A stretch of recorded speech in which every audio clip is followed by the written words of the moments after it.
د قطر د بهرنیو چارو وزیر تمه لرو چې افغانستان کې ښوونځي بیرته فعال شي. قطر وایي تمه لري چې افغان حکومت د نجونو د ښوونځیو په تړاو خپله پریکړه بیرته واخلي. د قطر د بهرنیو چارو وزیر محمد بن عبدالرحمن په تازه مرکه کې ویلي چې د دې خبر په اورېدو حیران شوی دی.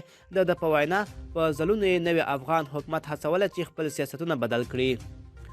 نجونې او ښځینه ورته د کار زده کړو زمینه برابره کړي او د تعلیمي او تحصیلي مرکزونو دروازې پرانیزي.